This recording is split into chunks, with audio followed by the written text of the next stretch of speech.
दोस्तों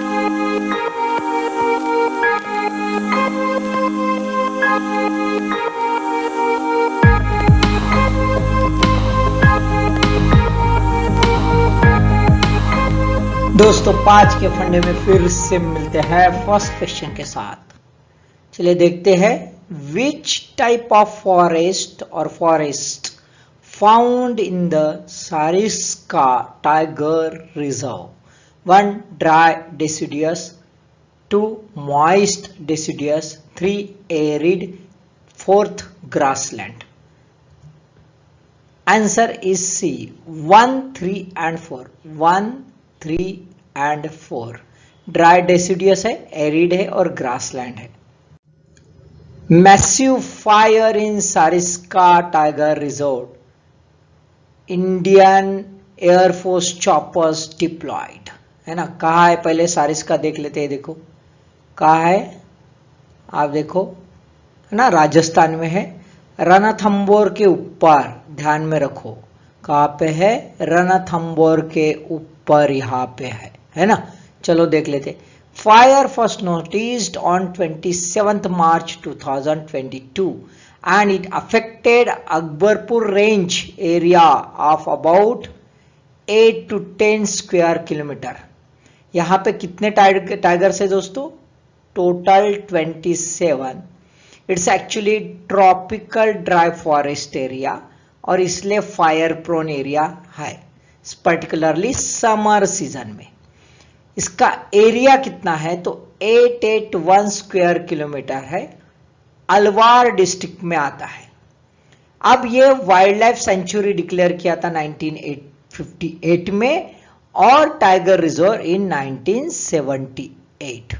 ये दुनिया का पहला, the first reserve in the world, दुनिया का पहला टाइगर रिजर्व है जहां पे टाइगर्स रीलोकेट सक्सेसफुली कर दिए थे, यानी टाइगर बचे ही नहीं थे, यहाँ पे टाइगर लाए गए हैं, है ना। अब देखा जाए तो ये कौन सा एरिया है दोस्तों? It's a very important biodiversity area of northern Aravalli, है ना, leopard and wildlife corridor. ये कॉरिडोर का एरिया है। अरावली रेंज और Kathiawar Gir dry deciduous forest का इको रीजन भी है। रिच एरिया है, ये कॉपर के लिए रिच एरिया है। लेकिन अभी इश्यूज ये है कि मार्बल माइनिंग जो है, despite of directives by the court, अभी भी माइनिंग एरिया चल रहा है, जिसकी वजह से ये एरिया थ्रेटन है। Second question, BA.2 variant of SARS-CoV-2 1 Nextstrain clade 21L, stealth variant, variant of concern. Answer is D, all 3 are correct. Nextstrain इसका दूसरा नाम है, Nextstrain clade 21L। It's stealth variant, stealth variant छुपा है, ये पता नहीं चलता, इसका कोडिंग बड़ा प्रॉब्लम है। और हु ने डिक्लेयर कर दिया it's a variant of concern. दोस्तों Shanghai lockdown test, 0 covid limit, शख्स मार्केट, है ना, इसी वजह से न्यूज है। BA.2 ये जो है अभी तक का जो भी है उसका 86% केसेस उसमें दिख रही है, यानी डेल्टा वेरिएंट BA.1 और BA.2 में टोटल BA.2 का शेयर है 86% केसेस इसके नाम पर है भाई। स्टिल्थ वेरिएंट है क्योंकि ये ट्रैकिंग बड़ा मुश्किल है, इसका ट्रैकिंग जो है ये जीनोमिक सीक्वेंसिंग से ही पता चलता है। अब BA.1 से क्या डिफरेंस है तो इसका जेनेटिक सीक्वेंस अलग है। खास बात है ये अमीनो एसिड जो है इसमें भी डिफरेंस है और इसके प्रोटीन के स्पाइक्स और अदर प्रोटीन्स इसमें भी डिफरेंस है, तो ये थोड़ा हटके है और इसका ट्रांसमिशन रेट भी जबरदस्त है। Third question, which is or are not the original members of Bay of Bengal Initiative for Multi-Sectoral Technical and Economic Cooperation, that is BIMSTEC? कौन से मेंबर्स नहीं है? इधर नेपाल, श्रीलंका, भूटान, कौन से ओरिजिनल नहीं है भाई? Answer is C, 1 and 3 only, 1 and 3 ये ओरिजिनल मेंबर्स नहीं है। Sri Lanka was one of the original member of BIMSTEC. देख लेते थोड़ा सा ब्रीफ में। ओरिजिनली देखा जाए तो इसको बिस्ट इसी कहते थे। B for Bangladesh, I for India, S for Sri Lanka और टी फॉर थाईलैंड। यानी बांग्लादेश, इंडिया, श्रीलंका और थाईलैंड ये 4 ओरिजिनल मेंबर है जहां से निर्माण हुआ बिस्ट इसी का 1997 में। उसके बाद वो कन्वर्ट हो गया बिम एसटी, जहां पे म्यांमार ने ज्वाइन कर दिया, है ना। और उसके बाद में जो है नेपाल और भूटान बाद में आए। तो ये थोड़ा ध्यान में रखो, क्योंकि बिम्स्टेक बोले तो इन जनरल हम ऐसा देखते हैं कि हमारे नेबर कंट्रीज जो है पहले इन्वॉल्व हो गए होंगे, लेकिन ऐसा नहीं है। India 6 closer BIMSTEC partnership. Foreign minister mister Jaishankar sir जो है, इन्होंने कहा है कि member should create a supply and value change to prevent external shocks, है ना। पूरे बिम्स्टेक के जो कंट्रीज है उन्होंने अपना एक सप्लाई चेन और वैल्यू चेन बनानी चाहिए, क्योंकि अभी सिचुएशन कैसी हो गई भाई, अनप्रेडिक्टेबल हो गई। एक तो पोस्ट पैंडेमिक में है, जस्ट उभर के आ रही है, और तुरंत हम क्या देख रहे हैं, तो वॉर कंडीशन है। और वॉर कंडीशन जो है बहुत ही बुरे तरीके से रशिया यूक्रेन का और बहुत ही डेंजर सिचुएशन में चला गया है। दूसरा खास बात उन्होंने कहा, also need to broaden and deepen the cooperation its overall coherence support in recent years. अब जरूरी है कि ये जो है कोऑपरेशन बेहतर है। अभी ये इसके लिए है भाई कि चाइना का भी जो इशू है, चाइना का जो ये इशू है ये भी बहुत इंपॉर्टेंट है, पर्टिकुलरली इंडियन ओशन में, ये एरिया में, है ना। और इसी वजह से कोऑपरेशन रहना बहुत जरूरी। लेकिन अभी थोड़ा सा इशू है, देयर इज अ डिफरेंसेस, जिसकी वजह से ये थोड़ा सा कोऑपरेशन का इशू है। That is a issue between the Bangladesh and Myanmar और रोहिंग्या इशू। इसके वजह से प्रॉपर कोऑपरेशन नहीं रहा, जो 2017 से प्रॉब्लम में है। तीसरा ऐसा है कि एक प्लान भी बनाया, master plan for transport connectivity, जो बूस्ट करेगा ट्रेड के लिए। लेकिन भूटान ने इसको ना कह दिया है, क्योंकि भूटान की अपनी एक जीरो एमिशन पॉलिसी है, और इसी वजह से भूटान ने कोई भी पोल्यूशन फुटप्रिंट नहीं गिरेगा, इसकी पूरी कोशिश कर रहे हैं। तो ऐसे में कुछ बिम्स्टेक रास्ता निकाले तो कुछ बात बन जाएगी।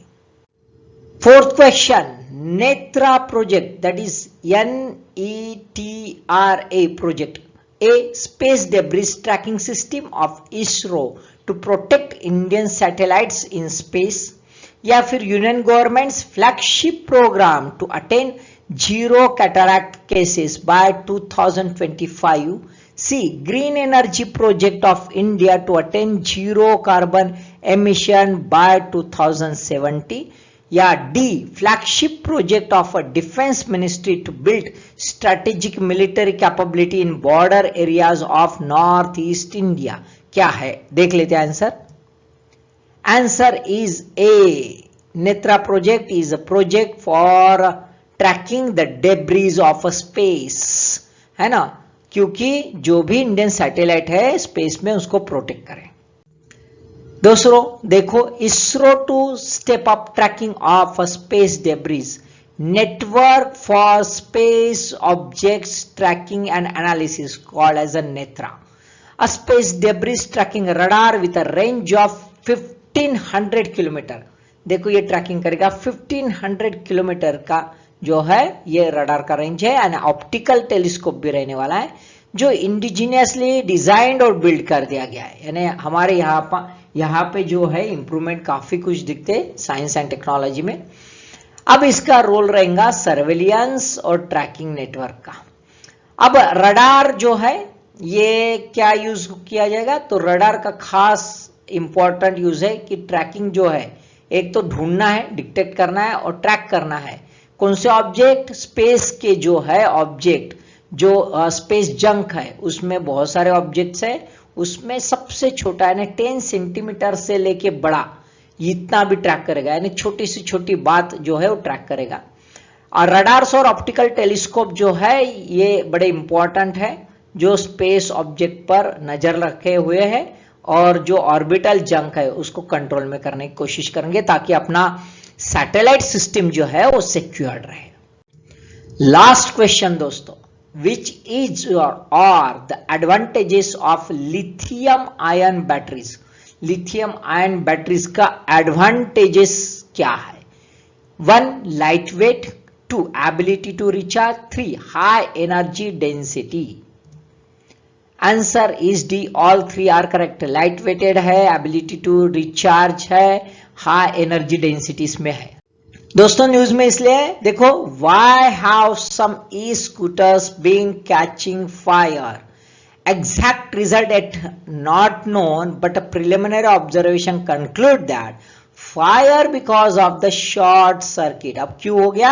Due to negligence in charging, over charging वगैरह हो गया होगा, इसके वजह से प्रॉब्लम है. ये मोबाइल में भी इन जनरल होता है ना. अब ये जो है, ये इंस्टेंसेस जो है, ये इंस्टेंसेस इसके पहले भी हमने देखे हैं, है ना. अब इसके लिए सेफ्टी इश्यूज का एक प्रॉब्लम जो है रेज हो गया है. चलो लिथियम आयन बैटरीज क्या है वो देख लेते हैं. इसमें क्या रहता है दोस्तों? एक जो है एनोड रहता है ना, निगेटिव चार्ज. एक कैथोड रहता है, पॉजिटिव चार्ज. एक सेपरेटर है, दोनों को सेपरेट कर देता है, एनोड को और कैथोड को, नहीं तो गड़बड़ हो जाएगी भाई, है ना. तो एक पोरस सेपरेटर वहां पे रहता है. इलेक्ट्रोलाइट रहता है, लिक्विड इलेक्ट्रोलाइट, लिक्विड जो है वो रहता है. और एक करंट जो है इलेक्टर्स रहते हैं यहाँ पे, है ना. 2 कलेक्टर्स जो है वो रहते हैं, बराबर है. अब ऐसे इसमें ये जो है ट्रांसफर होते रहता है एनर्जी, और एनर्जी बिल्डअप होती है जो एनोड और कैथोड में स्टोर्ड हो जाती है. Electrolyte carries positively charge lithium ion. Lithium ion जो है वो पॉजिटिवली चार्ज है. ये लिथियम आयन जो है ये पॉजिटिवली चार्ज है, बराबर है. फ्रॉम एनोड टू कैथोड और वाइस वर्सा थ्रू सेपरेटर, इधर उधर घूमते रहते भाई, इधर से इधर, इधर से इधर, ठीक है. अब लिथियम आयन जो है ये चार्ज क्रिएट करते हैं, पॉजिटिव करंट कलेक्टर जो है उसके पास का तैयार करते हैं, और उसके वजह से हमें एनर्जी मिलती है. सो दोस्तों पांचों के पांचों क्वेश्चन समझ लो और अच्छे से पढ़ाई करो. All the best.